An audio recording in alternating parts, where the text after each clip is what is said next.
Madam President. Senator from Texas is recognized. Madam President, in the summer of 2020, the senior senator from Virginia, Senator Warner, and I introduced the CHIPS for America Act to reshore semiconductor manufacturing here in the United States. I didn't know much about semiconductors when we got started, but I've learned a lot. And what I've learned is that this is an essential commodity that we have over time offshored to places like Asia that we need to reshore or bring back to America for our economy and for national security. Currently, 90% of the semiconductors in the world are manufactured in Asia. 63% of the semiconductors in the world come from one place, Taiwan. If COVID has taught us one thing, it's taught us how vulnerable our supply chains can be. And the truth is, semiconductors have become so critical to our way of life, to our economy and to our national security, to everything we do, that if that supply was blocked for some reason, either as a result of another pandemic or a natural disaster or, heaven forbid, a military conflict, it would be devastating to the United States and our economy and our national security. That's why when our bill was introduced as an amendment to the Defense Authorization Bill, it passed by 96-4. Clearly, we had strong bipartisan support here in the Senate. It took less than 7 months from the time we introduced the bill until it became law. And then 6 months later, the Senate passed the U.S. Innovation and Competition Act with $52 billion in funding for the CHIPS program. Had this legislation been introduced years ago, before the pandemic, I don't think it would have received either such quick action or such broad bipartisan support. That's not because this type of investment wasn't needed. There's clear data that showed a concerning trend in U.S. chip manufacturing. We saw big investments made by other countries in their own capabilities, and a business model, primarily by Taiwan Semiconductor Manufacturing Company, which I visited along with colleagues in Taipei just a few months ago, where their business model is to manufacture chips made and designed, I should say, designed by companies that need those semiconductors. But rather than build their own manufacturing capability, their own foundry, they outsource that to Taiwan Semiconductor. So Taiwan, and particularly Taiwan Semiconductor, has become the focal point for the production of semiconductors around the world. Well, there was general agreement that something should be done before COVID-19, but it certainly wasn't at the top of everyone's priority list. But as I said, when the pandemic hit, the vulnerability of our supply chains for everything from PPE, personal protective equipment, to semiconductors became apparent. Well, how has that affected everyday Texans, folks from Nevada or Colorado? Well, we found out that an absence or lack of semiconductors meant empty car lots. You couldn't buy a new car. You couldn't get a computer, perhaps for your child to be able to study virtually during a quarantine period or during a period of virtual learning at schools across the country. We saw higher prices, adding to the problem of inflation. And suddenly those concerning data points turned into real-world problems. Consumers who never even dreamed or thought about a semiconductor before found themselves impacted by this global shortage. The new car they'd been saving up wasn't available. The Christmas gift they planned to order for their children was out of stock. And while the lack of consumer products is a big problem, it pales in comparison to the security risk created by the chip shortage. Simply put, semiconductors are vital to our critical infrastructure, our grid that keeps on the lights, that makes it possible to heat our buildings during the cold of winter. They run our cell towers that enable us to talk on our cell phone or download data and do searches on the web. They're critical to our energy grid, our water treatment plants, our agricultural sector. Semiconductor chips make it all possible. As I said, our national defense also depends on semiconductors. When we send our troops on any mission by air, sea, land, or cyberspace, they need the best equipment available. And usually what that means is the most advanced technology available. Advanced fighters, quantum computing, missile defense, all rely on semiconductors. I asked my staff to research back when Israel was using the Iron Dome missile defense system to knock rockets out of the sky that were destined to hit population centers in Israel. I said, find out for me how many semiconductors are in each one of those missile defense interceptors. And they came back with a figure of 750 chips in each one of those missile defense interceptors. So it's not hard to imagine we would be in big trouble if a lack of supply crippled any of these functions. And unfortunately, it is a real possibility. Over the years, domestic chip production has steadily dropped as other countries have upped their manufacturing capabilities. As I said, 90% of that manufacturing is now in Asia.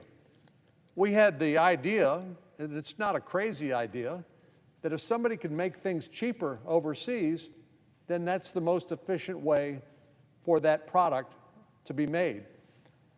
But we didn't calculate these supply chain problems, again, which COVID-19 exposed. Well, we know, as I said, if there were another pandemic or, let's say, a natural disaster or a military conflict, the People's Republic of China has made no secret about its plans to unify with Taiwan.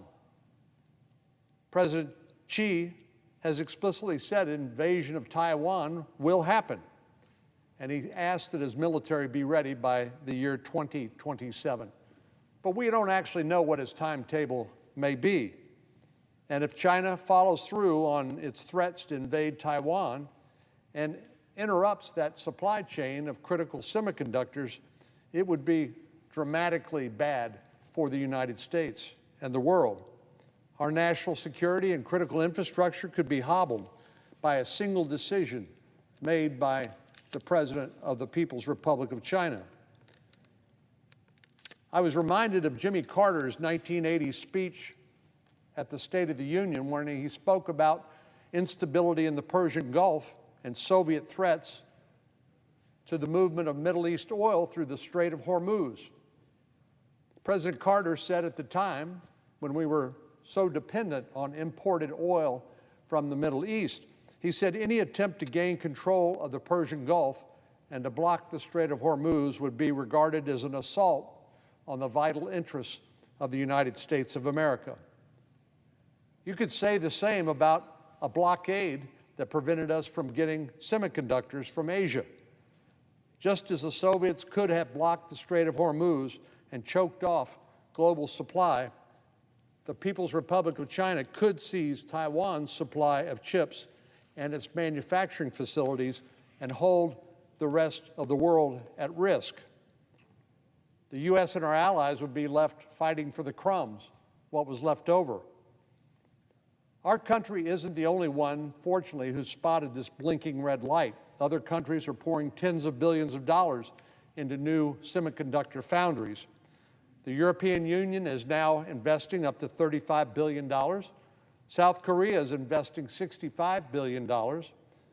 And the People's Republic of China is reportedly investing $150 billion in semiconductor manufacturing. So the U.S. cannot be left behind, and we can't drag our feet.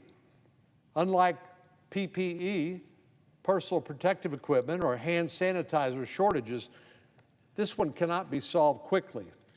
Companies that make other technologies can't just adjust to the lack of semiconductors. In order to build a single chip, you need very expensive, highly advanced equipment, and you need this very skilled workers, and you need a lot of time. It can take literally months to build a single chip, and that's assuming you have the facilities and the expertise to do so. So it's not hyperbole to say that there are life or death consequences to a reliable semiconductor supply chain, which is why this has been such a high priority item on a bipartisan basis here in the Senate. The U.S. Innovation and Competition Act included $52 billion to fund this program and ensure that, once again, we can maintain a strong supply of advanced semiconductors. That legislation, which included an emergency appropriation, passed by a vote of 68 to 32, which is pretty impressive these days with the polarization that we're all dealing with, a strong bipartisan vote. Unfortunately, the momentum that bill had ended when it got to the House of Representatives. The Speaker of the House had other priorities, and months went by. Our House colleagues said they wanted to pass their own version of this legislation, and they have every right to do so, but time is not on our side, and they needed to act quickly. Every day that goes by is a day that China inches ahead of the U.S. and that we fall farther behind.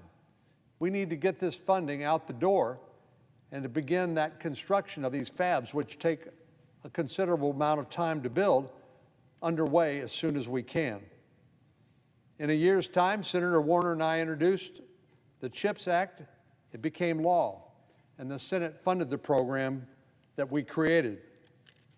We're not ordinarily known for our speed, and the quick timeline is indicative of how urgent this problem really is. I don't have any excuse for the House's failure to address this issue for 7 months, but now it sounds like they are beginning to think about addressing it. Well, I can understand why the process would take so long if the House was actually engaged in a bipartisan negotiation, but unfortunately it looks like they're going to pass a partisan bill with no Republican support because they were not included in the discussions. The Democratic committee chairman refused to consult with the Republican ranking members, and it looks like they're going to produce a partisan bill. Well, that bill, I do not believe, will pass the United States Senate. The House bill contains $8 billion to an unaccountable UN climate slush fund, which has provided more than $100 million to the People's Republic of China. What we're talking about, what we should be talking about, is countering threats from China, not helping China.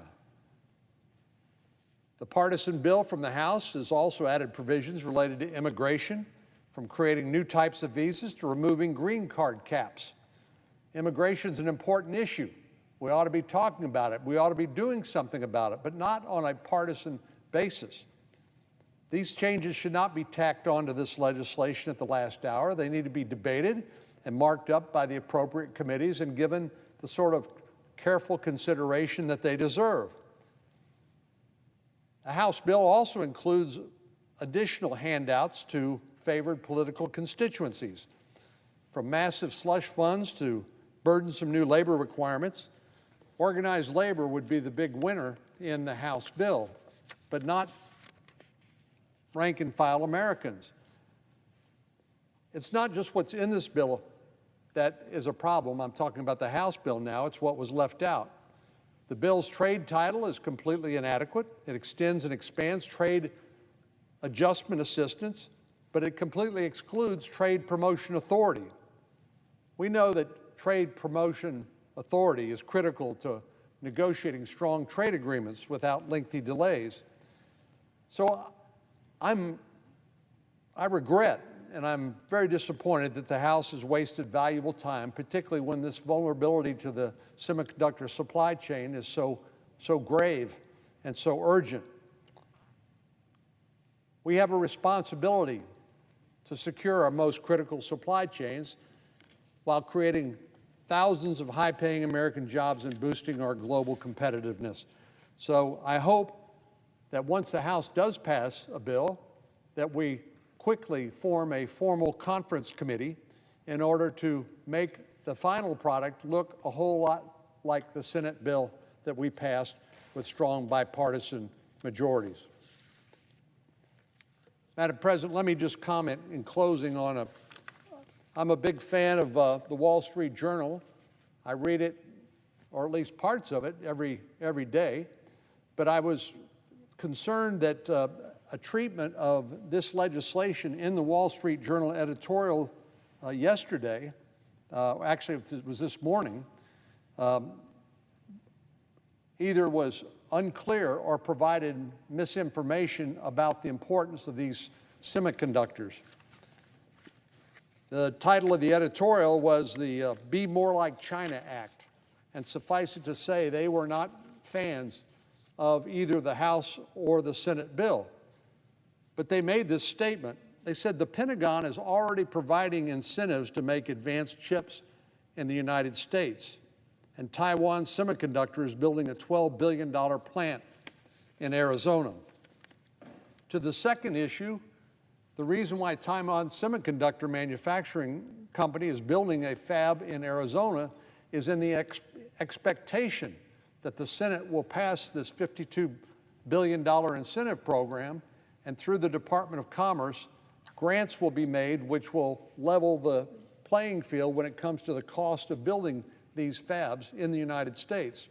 It costs roughly 30% more to build a manufacturing facility, a fab, in the United States than it does in Asia, which is the reason why they are mainly there. But I think what the Wall Street Journal was talking about was something very different than what we are trying to do here with reshoring manufacturing of semiconductors. The Wall Street Journal, I believe, is talking about the Department of Defense's zero trust semiconductor purchasing model. In other words, we needed a trusted foundry to build semiconductors for our most important weapon systems and aircraft like the F-35. And so this is not a manufacturing facility that will supply the semiconductors that are needed by our growing economy and for national security. This is a very narrow, targeted program at the Department of Defense. And like I said, the Department of Defense's Secure Foundry or Trusted Supplier program is not a substitute for what we're trying to do here.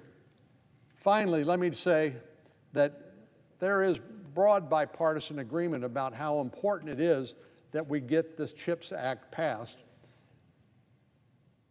Secretary Raimondo, the Secretary of Commerce, who I've come to know and come to work with and respect, she said to CNBC yesterday, she said, the U.S. is dangerously dependent on Taiwan semiconductor manufacturing, which is in a fragile situation, which I've tried to describe. I agree with Secretary Raimondo. This is something that the President wants done. This is something the Senate's spoken to and passed on a broad bipartisan basis, and this is something that we need to do without further delay. So I hope the House will pass the bill, if for no other reason than to give us a bill that we can conference the Senate bill with. But in the end, the Senate bill needs to be the template for what is ultimately done by the conference committee and what is ultimately passed by the United States Congress.